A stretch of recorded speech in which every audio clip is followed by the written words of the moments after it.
തീർച്ചയായും വലിയ നിർണായകമായ ഒരു വിധി തന്നെയാണ് സുപ്രീം കോടതിയുടെ ഭാഗത്തുനിന്ന് ഉണ്ടായിരിക്കുന്നത്. കേരളം മുഴുവൻ കാതോർത്തിരുന്ന വിധിയിൽ ഇതാ ഗോവിന്ദച്ചാമിക്ക് തൂക്കുകയർ ഒഴിവായിരിക്കുന്നു എന്ന നിർണായകമായ വിധി.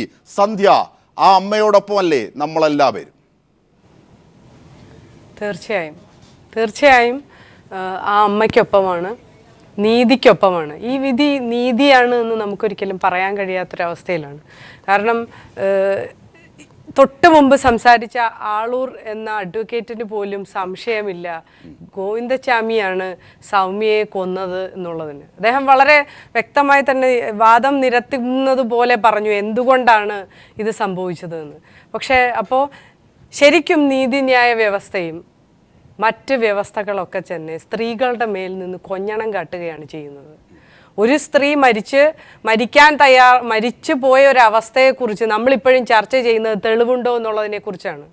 ആ തെളിവില്ലായ്മയെക്കുറിച്ച് നമ്മൾ ഘോരഘോരം പല രീതിയിൽ വാദങ്ങൾ നിരത്തിക്കൊണ്ട് ഇപ്പോൾ കുറ്റവാളിയെ നമ്മൾ എന്ത് ചെയ്തു, വളരെ സുഗമമായി 7 വർഷം കഴിയുമ്പോഴത്തേക്ക് ഇറങ്ങിപ്പോരാൻ പാകത്തിലേക്ക് ആക്കിയിരിക്കുന്ന ഒരവസ്ഥ.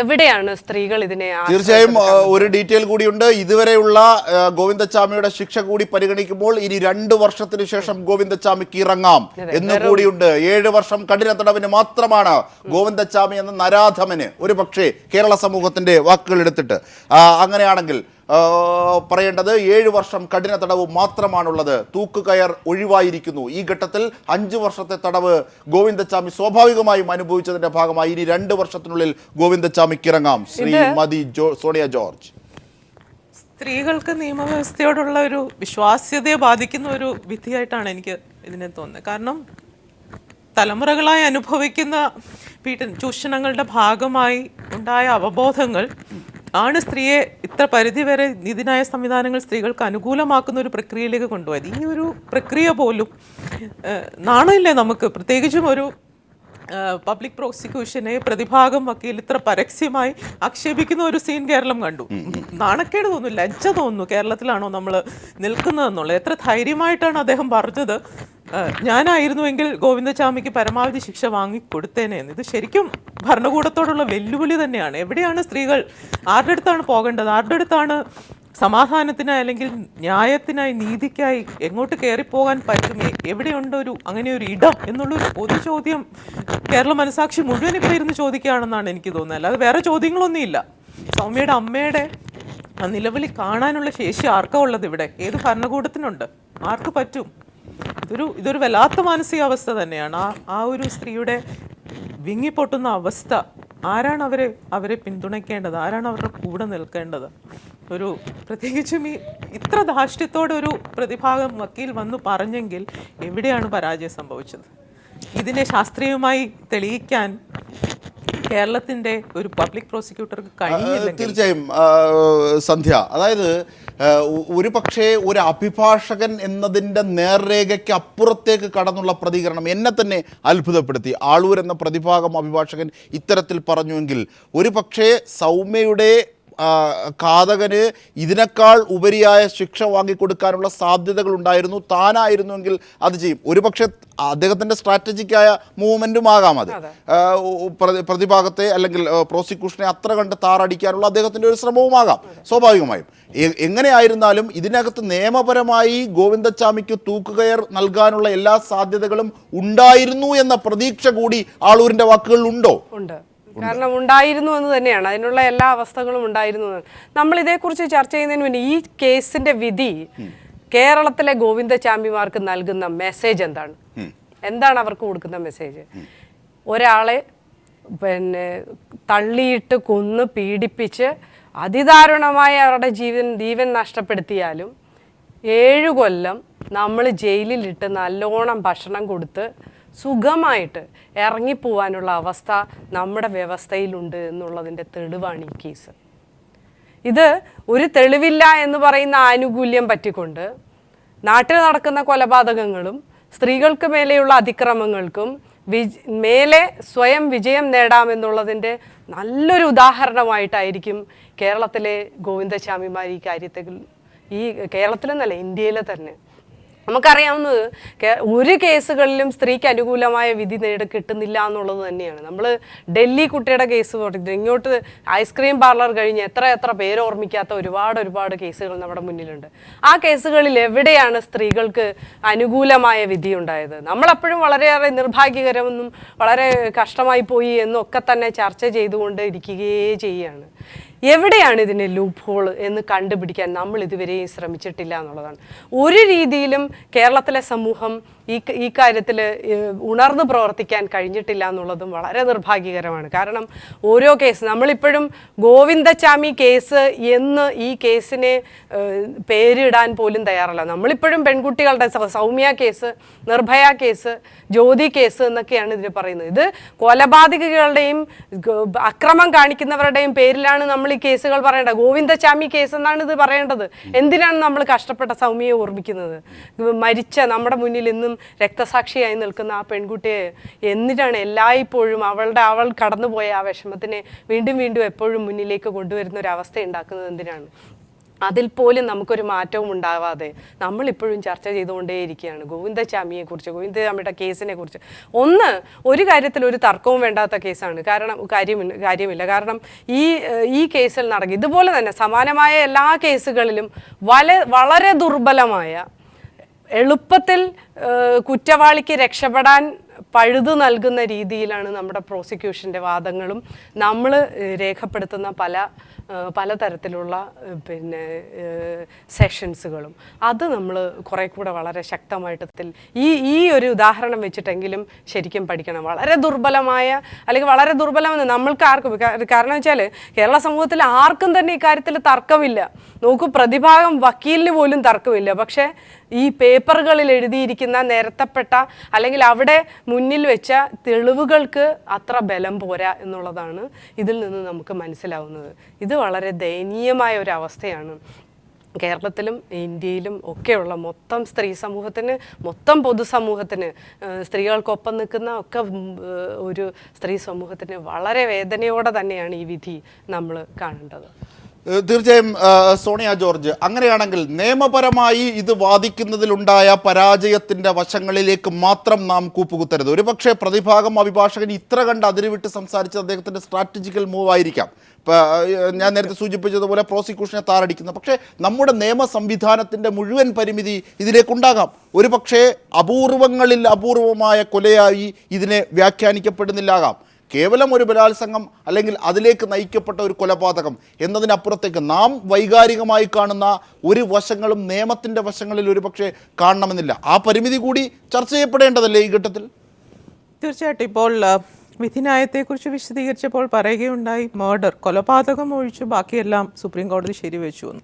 അപ്പം എന്നെ അത്ഭുതപ്പെടുത്തുന്നത്, അങ്ങനെയെങ്കിൽ ശിക്ഷയുടെ കാലാവധി ഇത്രയും ചെറിയൊരു 7 വർഷത്തേക്ക് മാത്രമായി കുറച്ചത് അത്ഭുതമുളവാക്കുന്ന ഒരു കാര്യമാണ്. കാരണം 376 റേപ്പ്, അതുപോലെ തന്നെ 394, 397 ഇതെല്ലാം വളരെ ശക്തമായി നിലനിൽക്കുന്നുണ്ട് ഈ കേസിൽ. ജീവപര്യന്തം വളരെ ശക്തമായി ആർഗ്യൂ ചെയ്യാവുന്ന കേസാണിത്. ബലാത്സംഗം, അത് ക്രൂരമായി ബലാത്സംഗം ചെയ്തു കൊന്നതാണ്. ആ ഒരു ക്രൂരമായ ബലാത്സംഗത്തിന് ഇടയാകുന്ന പെൺകുട്ടി കൊല ചെയ്യപ്പെടണമെങ്കിൽ പോലും ആ കൊലയ്ക്ക് പിന്നിൽ ആ ബലാത്സംഗത്തിൻ്റെ രൂക്ഷമായ പ്രത്യാഘാതങ്ങൾ ഉണ്ട് എന്നുള്ളത് നമുക്ക് വ്യക്തമാണ്. അതാണ് 376 വളരെ കൃത്യമായി സൂചിപ്പിക്കുന്നുണ്ട്. പക്ഷെ എന്തുകൊണ്ട് അതിൻ്റെ ഒരു പിൻബലം പോലും കോടതിക്ക് ഈ കേസിൽ കണ്ടെത്താനായില്ല? വെറും 7 വർഷത്തേക്ക് മാത്രം, അതും ഇപ്പം പറഞ്ഞതനുസരിച്ച് ഇത്രയും നാളിന് ശേഷം 2 വർഷത്തിന് ശേഷം ഗോവിന്ദചാമിക്ക് സുഖമായി നല്ല കൊഴുത്തു വീർത്ത് ഇറങ്ങിപ്പോകാവുന്ന ഒരു തരത്തിലേക്ക് കോടതി കൊണ്ടുവന്ന ഒരു വിധി, ഇതൊരു ഗോവിന്ദചാമിക്ക് ഇങ്ങനെ കൊഴുത്ത് വീർത്തിറങ്ങിപ്പോകാവുന്ന ഒരു സംവിധാനം ഇവിടെ ഉണ്ട് എങ്കിൽ അത് പുനഃപരിശോധിക്കപ്പെടണം നിയമപരമായ വശങ്ങളിലൂടെ തന്നെ, ജനാധിപത്യ മാർഗത്തിൽ തന്നെ. തീർച്ചയായും ആ ചോദ്യം കേരള സമൂഹത്തിന്റെ മുമ്പിലേക്ക്, ഇന്ത്യൻ സമൂഹത്തിന്റെ മുന്നിലേക്ക് വെക്കുന്ന ചോദ്യം കൂടിയാണ്. ക്രൂരമായ കൊലപാതകത്തിന് വിധേയമായ സൗമ്യയുടെ ഘാതകന് തൂക്കുകയറില്ല എന്നാണ് അന്തിമ വിധി എത്തിയിരിക്കുന്നത്. പരമോന്നത കോടതിയുടെ വിധിയിൽ വലിയ ആശങ്കയാണ് കേരളത്തിൻ്റെ വിവിധ കോണുകൾ അഭിപ്രായപ്പെട്ടുകൊണ്ടിരിക്കുന്നത്. തീർച്ചയായും വിധി നിർഭാഗ്യകരമെന്നാണ് TN സീമ പറഞ്ഞത്. ഒപ്പം പുനഃപരിശോധനാ ഹർജി സർക്കാർ നൽകണം, കേന്ദ്ര സർക്കാർ ഈ വിഷയത്തിൽ ഇടപെടണം.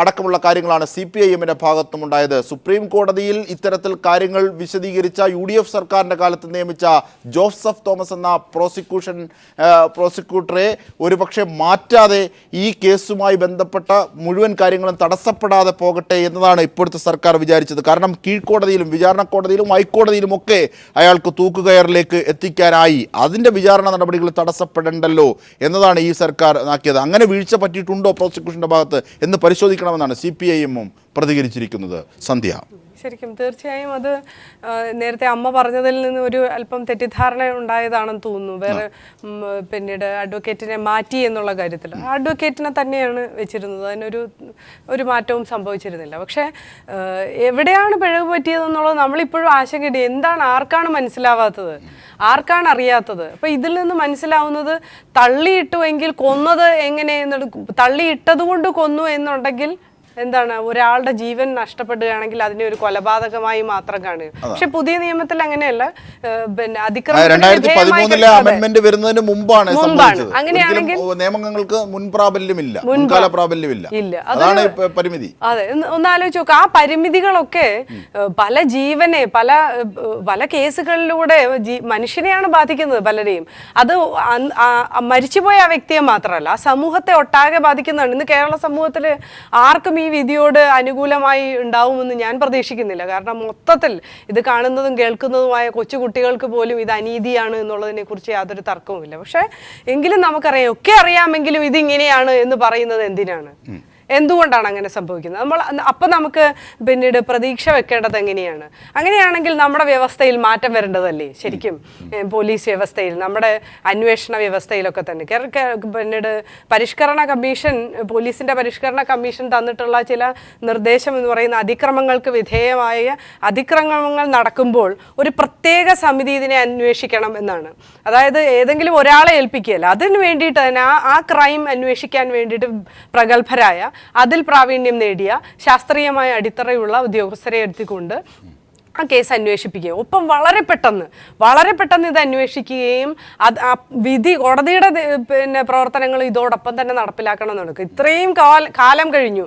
അതിക്രൂരമെന്ന് നമ്മൾ പൈശാചികമെന്നും അപൂർവങ്ങളിൽ അപൂർവമെന്നും അന്ന് നമ്മൾ കരുതിയിരുന്ന കേസ് ഇപ്പോൾ ഒരു സാധാരണ കൊലപാതകമെന്നോ അല്ലെങ്കിൽ അതിക്രമത്തിന് വിധേയമായി കഴിഞ്ഞിട്ടുണ്ടായ ഒരു കൊലപാതകമെന്നോ രീതിയിലേക്ക് കോടതിക്ക് വിലയിരുത്താനാവുന്ന രീതിയിലേക്ക് ഒരു ബ്രേക്കപ്പ് ഈ കേസിന്റെ വിചാരണയിൽ ഉണ്ടായിരിക്കുന്നു. അത്രയും കാലമെടുക്കുന്നത് കൊണ്ട് തന്നെ അതാണ്. തീർച്ചയായും സന്ധ്യ, ശരിയാണ്. അടുക്കളയിൽ നിന്ന് അരങ്ങത്തേക്കെത്തിയ സ്ത്രീ സമൂഹത്തിന്റെ മുഴുവൻ പ്രശ്നങ്ങളും സൗമ്യയിൽ കേന്ദ്രീകരിക്കപ്പെട്ടു. അത് തന്നെയാണ് ഈ വിധിയിൽ നിർഭാഗ്യകരമായ ആശങ്ക ഒരുപക്ഷെ ഉണ്ടാകുന്നത്.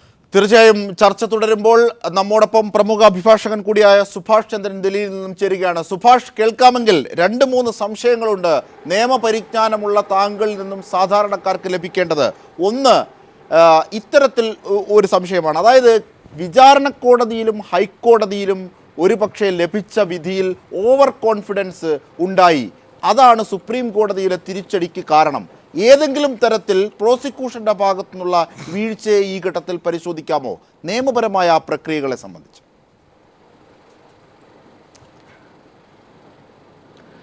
അജിൻഷാ, തീർച്ചയായും സൗമ്യ വധക്കേസിൽ ഇന്നുണ്ടായിരിക്കുന്ന വിധി എന്ന് പറയുന്നത് കേരളീയ സമൂഹം പ്രതീക്ഷിച്ചിരുന്നൊരു വിധിയല്ല എന്നുള്ളത് തന്നെയാണ്. ഇതിനേക്കാൾ കൂടുതൽ ശിക്ഷ ഗോവിന്ദചാമിക്ക് ലഭിക്കേണ്ടതായിരുന്നു എന്നുള്ള അഭിപ്രായത്തിൽ കേരളീയ സമൂഹത്തിനോടൊപ്പം എനിക്കും വ്യത്യസ്തമായ നിലപാടില്ല. എന്നാൽ ഈ പറയുന്ന ശിക്ഷ ലഭിക്കണമെങ്കിൽ അതിനാവശ്യമായ സാഹചര്യ തെളിവുകളും ശക്തമായ പ്രോസിക്യൂഷൻ തെളിവുകളും പ്രോസിക്യൂഷൻ്റെ ഭാഗത്തുനിന്ന് ഉണ്ടാകേണ്ടിയിരുന്നു. അത് ഉണ്ടാകുന്നതിൽ വന്ന വീഴ്ച തന്നെയാണ്, അത് അന്വേഷണ സംഘത്തിൻ്റെയും പ്രോസിക്യൂഷൻ്റെയും ഭാഗമായി ഉണ്ടായ വീഴ്ച തന്നെയാണ് ഇത്തരത്തിലുള്ളൊരു വിധിയിലേക്ക് നയിച്ചത് എന്നുള്ള കാര്യത്തിൽ തർക്കമില്ല. നേരത്തെ വിചാരണ കോടതിയുടെ മുമ്പിലും കേരള ഹൈക്കോടതിയുടെ മുമ്പിലും ഈ കേസ് വരുന്ന സമയത്ത് തെളിവുകളുടെയും അതോടൊപ്പം തന്നെ മറ്റ് ഇത് കോടതി നടപടികളുടെയും ഒപ്പം തന്നെ കേരളീയ സമൂഹത്തിനകത്ത് നിലനിന്നിരുന്ന ഒരു വൈകാരികമായുള്ളൊരു പശ്ചാത്തലം കൂടി കോടതി വിധികളെ സ്വാധീനിച്ചിട്ടുണ്ട് എന്നുള്ള കാര്യത്തിൽ യാതൊരു തർക്കവുമില്ല. എന്നാൽ സുപ്രീം കോടതിയിലേക്ക് ഈ കേസ് അപ്പീലുമായി വരുന്ന സമയത്ത് ഇത്തരത്തിൽ കേരളീയ സമൂഹത്തിനകത്ത് നിലനിന്നിരുന്ന ഏതെങ്കിലും തരത്തിലുള്ള വൈകാരികമായ സാഹചര്യങ്ങൾ സുപ്രീം കോടതിയിലെ ഈ കേസ് പരിഗണിച്ച് ജഡ്ജിമാരെ സ്വാധീനിച്ചിട്ടില്ല. അവിടെ അവർ തീർച്ചയായും പരിഗണിച്ചത് ഈ കേസുമായി ബന്ധപ്പെട്ടുള്ള തെളിവുകൾ മാത്രമായിരുന്നു. ആ തെളിവുകൾ നൽകുന്നതിൽ പ്രോസിക്യൂഷന്റെ ഭാഗത്തുനിന്ന് വന്ന വീഴ്ചയാണ് ഈ കേസിൽ ഇത്തരത്തിലുള്ളൊരു വിധി ഉണ്ടായത് എന്ന് തന്നെയാണ് പറയുന്നത്. പറയേണ്ടിയിരിക്കുന്നത്. ഇപ്പോൾ ഗോവിന്ദസ്വാമിക്ക് ലഭിച്ചിരിക്കുന്ന ശിക്ഷ എന്ന് പറയുന്നത് ബലാത്സംഗ കേസിന് വേണ്ടിയുള്ള ശിക്ഷ മാത്രമാണ് ലഭിച്ചിരിക്കുന്നത്. ബലാത്സംഗത്തിലെ തന്നെ ഏറ്റവും കുറഞ്ഞ ശിക്ഷയാണ് ഗോവിന്ദസ്വാമിക്ക് ലഭിച്ചിരിക്കുന്നത്. ബലാത്സംഗ കേസിൽ തന്നെ പരമാവധി ജീവപര്യന്തം ശിക്ഷ വരെ ലഭിക്കാവുന്നതാണ്. എന്നാൽ ആ ജീവപര്യന്തം ഉറപ്പാക്കുന്നതിൽ പോലും പ്രോസിക്യൂഷന്റെ ഭാഗത്തുനിന്ന് വീഴ്ച വന്നിട്ടുണ്ട്. ഈ വീഴ്ച കേസ് വാദിച്ച അഭിഭാഷകരുടെ തലയിൽ കെട്ടിവെക്കുന്നത് ശരിയല്ല എന്നുള്ളത് തന്നെയാണ് എനിക്ക് പറയാനുള്ളത്. ഈ കേസ് അഭിഭാഷകർ വാദിക്കുന്നത് അവർക്ക് മുന്നിലുള്ള രേഖകളുടെ താഴെ കോടതിയിൽ നിന്നും അതുപോലെ തന്നെ അന്വേഷണ സംഘം നൽകുന്ന രേഖകളുടെയും ഒക്കെ അടിസ്ഥാനത്തിലാണ് ഈ കേസ് വാദിക്കുന്നത്. ആ അന്വേഷണ സംഘം കൃത്യമായി ഈ കേസുമായി ബന്ധപ്പെട്ടുള്ള തെളിവുകൾ ശേഖരിക്കുന്നതിലും അത് കോടതി മുമ്പാകെ എത്തിക്കുന്നതിലും വന്ന വീഴ്ച തന്നെയാണ് ഇത്തരത്തിലുള്ളൊരു കോടതി വിധിയിലേക്ക് നയിച്ചത് എന്നുള്ളതാണ് അജിൻഷാദ് നമ്മൾ മനസ്സിലാക്കേണ്ടത്. രണ്ട് സുഭാഷ്, അതായത് ഓൾറെഡി 5 വർഷവും ഏതാനും മാസങ്ങളും ഗോവിന്ദചാമി ശിക്ഷ അനുഭവിച്ചു കഴിഞ്ഞു. അങ്ങനെയാണെങ്കിൽ 7 വർഷം വരുമ്പോൾ 2 വർഷം, അതായത് 2 വർഷം തികച്ചില്ല, ഗോവിന്ദചാമിക്ക് പുറത്തിറങ്ങാം. അങ്ങനെ തന്നെയാണോ ഈ വിധിയുടെ വിശദാംശം?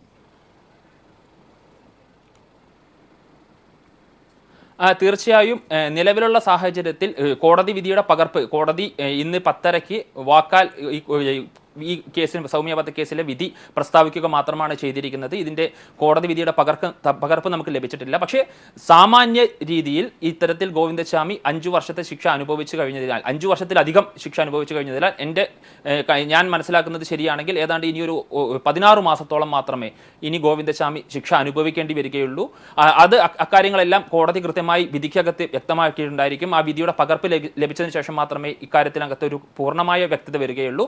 നിലവിലുള്ള സാഹചര്യത്തിൽ നാം മനസ്സിലാക്കുന്നത് പ്രകാരം നിലവിലുള്ള ഒരു കീഴ്വഴക്കങ്ങളുടെ ഭാഗമായി നാം മനസ്സിലാക്കേണ്ടത് നിലവിൽ 5 വർഷത്തിലധികം ഗോവിന്ദസ്വാമി ശിക്ഷ അനുഭവിച്ചു കഴിഞ്ഞതിനാൽ ഇനിയുള്ള ബാക്കി ശേഷിക്കുന്ന ഏതാണ്ട് 16 മാസത്തോളം മാത്രം ഗോവിന്ദസ്വാമി ശിക്ഷ അനുഭവിച്ചാൽ മതിയാകും. തീർച്ചയായും സുഭാഷ്, താങ്കളിലേക്ക് തന്നെ. അതായത് സ്വസ്ഥമായി സഞ്ചരിച്ചിരുന്ന കേരളത്തിലെ ഒരു പെൺകുട്ടി ട്രെയിനിൽ നിന്ന് വീണു മരിക്കാനും ബലാത്സംഗത്തിന് വിധേയമാകാനും കാരണമായത് എന്തൊക്കെയാണ്? ഗോവിന്ദസ്വാമി എന്ന ഒരു വ്യക്തിയുടെ ഇടപെടൽ തന്നെയല്ലേ? അങ്ങനെയാണെങ്കിൽ ആ ഗോവിന്ദസ്വാമിക്ക് കൊലപാതകത്തിൻ്റെയും ബലാത്സംഗത്തിൻ്റെയും ഒക്കെ കുറ്റം ചുമത്തി തൂക്കുകയർ, കീഴ്ക്കോടതികൾ അംഗീകരിച്ച തൂക്കുകയർ സാധൂകരിക്കാൻ എന്ത് തടസ്സമാണ് നിയമപരമായി നിങ്ങൾക്കുണ്ടാകേണ്ടത്? എൻ്റെ ചോദ്യമല്ല, നാട്ടുകാരുടെ ചോദ്യമാണ്. സുഭാഷ്.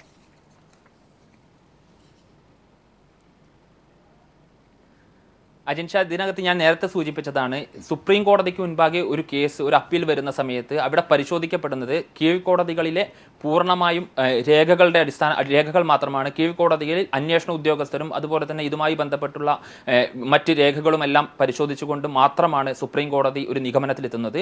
അതിനകത്ത് ഏതെങ്കിലും തരത്തിൽ ഒരു സംശയത്തിൻ്റെ ആനുകൂല്യം നൽകത്തക്ക രീതിയിലുള്ള പോരായ്മകൾ ഉണ്ടെങ്കിൽ പ്രോസിക്യൂഷൻ നേരത്തെ സമർപ്പിച്ചിരിക്കുന്ന അന്വേഷണ സംഘം നേരത്തെ നടത്തിയ അന്വേഷണ റിപ്പോർട്ടുകൾക്കകത്ത് ഏതെങ്കിലും തരത്തിലുള്ള ഒരു പോരായ്മകൾ ഉണ്ടെങ്കിൽ ആ ഒരു സംശയത്തിന്റെ ആനുകൂല്യം അത് ഗോവിന്ദസ്വാമിയല്ല ഏതൊരു പ്രതിയാണെങ്കിലും അയാൾക്ക് ലഭിക്കും. സുപ്രീം കോടതിയിൽ നിന്ന് ലഭിക്കുന്നതിൽ നമ്മുടെ നിയമവ്യവസ്ഥയെ നമ്മൾ പഴിചാരിയിട്ട് കാര്യമില്ല.